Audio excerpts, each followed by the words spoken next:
शेतकरी उपाशी, मोदी तुपाशी. लाज वाटली पाहिजे.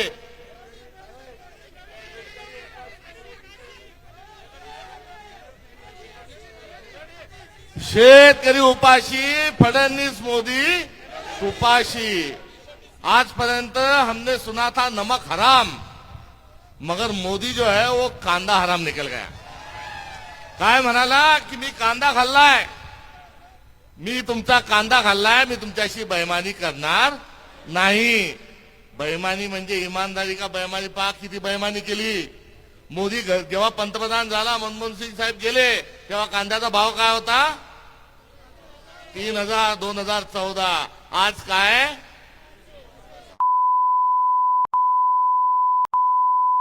म्हणायचं का त्याला वोटर खेटर घेऊन दाखवायचं? हा एक अत्यंत संतापजनक प्रश्न आपल्या सगळ्यांच्या समोर आहे आणि तोच उद्रेक या निमित्तानं आहे. 3,000 भाव असा कसा देत नाही, ही भूमिका घेऊन आपल्याला जायचंय. आणि ही भूमिका घेऊन जात असताना त्यावर सगळंच बोलले. आणि जो घेतला जाणार आहे कांदा, हाही व्यापाराचा घेतला जाणार आहे. चीट भी मेरी, पट भी मेरी, आंटी मेरे बाप की. असा हे नालायक जे सरकार आहे, हे फडणवीस जे आहेत तेही काय म्हणाले 2400 रुपये देऊ. हा पण असा गद्दार माणूस आहे की 2400 वरून उलटी उडी मारली आणि 1200चा बोलतोय. 1200 मध्ये राईस प्लेट जेवढे येतील तेवढे 2-3 खा आणि पळून जा. त्यामुळे यांच्या बोलण्यावर कुठे विश्वास नाही. अत्यंत खोटारडा असा महाराष्ट्राचा मुख्यमंत्री आहे.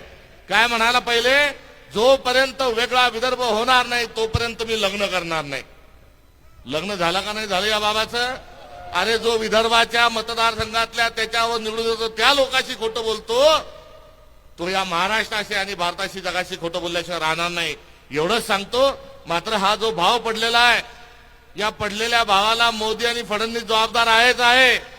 मात्र यावर आपल्याला ही लढाई थांबून चालणार नाही, कारण आंतरराष्ट्रीय स्तरावर कांद्याचा भाव ठरत असतो. बांगलादेशाने कांदा बांगलादेश द्या द्या म्हणत होता, मोदीने एकदम झटक्यात खटक्यात पाडला. आणि खटका पाडला, बटन जसं बंद करतो, स्विच जसा बंद करतो तसा बंद केला. ती शेख हसीना बाई जी होती पंतप्रधान, ती खुशामता करायला लागली, गयावया करायला लागली. मात्र या बाबांना ऐकलं नाही. बांगलादेशानं काय केलं? भारत आपल्याला अडचणीत आणतो म्हणून त्यांनी इतर ठिकाणून कांदा घेतला. श्रीलंकेने तेच केलं, इराणने तेच केलं. हा भांडकुदळ मोदी जो आहे, हा सर्व आपल्या शेजाऱ्या पाजाऱ्याशी आणि जगातल्या सर्व लोकांची यानं खाजून घेतलेलं आहे, भांडणं घेतलेलं आहे. हा जोपर्यंत पंतप्रधान पदाच्या खुर्चीवर आहे तोपर्यंत भारताचा कांदा कोणी आयात करायला तयार नाही. बरोबर सांगतो का चूक सांगतो?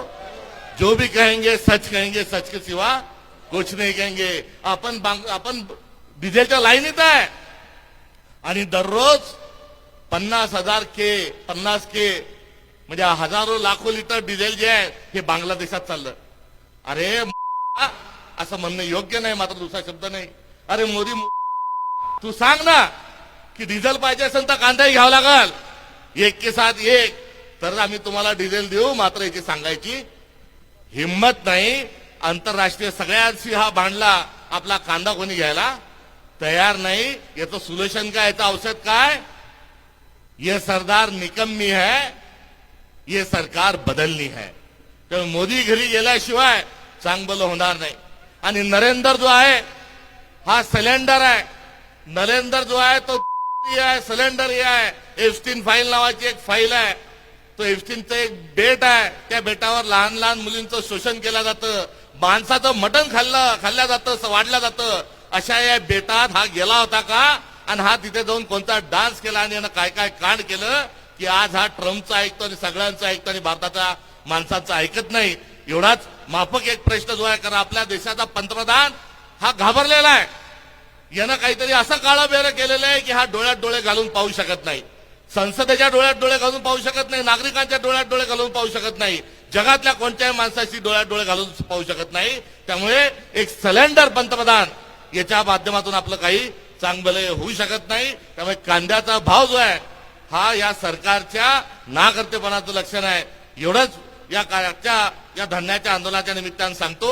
आणि सरफरोशी की तमन्ना अब हमारे दिल में है, देखना है जोर कितना बाजू एक कातिल में है. आणि जी खरेदी होईल रोहित दादा ती एपीएमसी झाली पाहिजे. ती खासगी माणसाच्या काट्यावर तराजूवर होता कामा नये. खासदारचा 1% तर 1% मात्र ती एपीएमसी झाली पाहिजे. इथले लोकप्रतिनिधी काय करतात, खासदार जे माजी मंत्री होते त्यांच्या जवळचे लोक दलाल झालेले आहेत. कृषी मंत्री जे आहेत एक्का तुरी तुरी रम्मी मग जे आहेत ते विधान भवनात खेळतात आहे. कृषी मंत्री आता कृषी मंत्री ठिकाणावर राहिला नाही. महाराष्ट्रात कृषी मंत्री आला, सांगून गेला इतके दिवस झाले, मात्र अजूनही कृषी मंत्री येऊन गेल्यावरही खरेदी सुरू झालेली नाही. त्यामुळे हे झोपेचं सोंग करणारं ढोंगी असं सरकार आहे, याला खाली खेचायचंय. मगाशी आपण निघालो बैलगाडी दानवे साहेब, तुम्ही मी रोहित दादा होतो. बैल बुजाडला, बैल काही पुढे जायला तयार नाही. बैलाचं म्हणणं हे होतं की इथं फाट्यावर मला कशाला आणता, तुम्ही बसा आणि दिल्लीला घेऊन जा आणि त्या मोदीला त्याला या बैलगाडीत बसून त्याला त्याची विल्हेवाट हिमालयामध्ये कुठेतरी लावा. म्हणून बैल आता जो आहे त्याचाही संकेत हा आपल्या बाजूने आहे. त्यामुळे बळीराजाला छळणाऱ्या अशा या दलिंदर बदवक्कर सरकारला आपण किती साथ देऊन थांबणार नाही. त्याला खाली खेचण्याशिवाय गत्यंतर नाही. आणि त्यासाठी महाविकास आघाडी विरोधी पक्ष आम्ही सर्वजण आपल्या सगळ्यांच्या सोबत आहे. एवढंच माफक आपल्याला अभिवाचन या कार्यक्रमाच्या निमित्ताने देतो. राहुल गांधींसारखा एक धडाडीचा बाणा असणारा माणूस न झुकता झुकेंगे साला भूमिका घेऊन आपल्या सगळ्यांच्या सोबत आहे. आणि अशा नेतृत्वात आणि राज्यातल्या तमाम महाविकास आघाडीच्या नेत्यांच्या माध्यमातून आपल्याला भरगच्च आपल्या पदरात पाडून घेतल्याशिवाय थांबायचं नाही. ही आन बाण आणि शान आपल्या सर्वांची राखण्याचं आपल्या सगळ्यांना शपथ देतो. थांबतो. जय बळीराजा.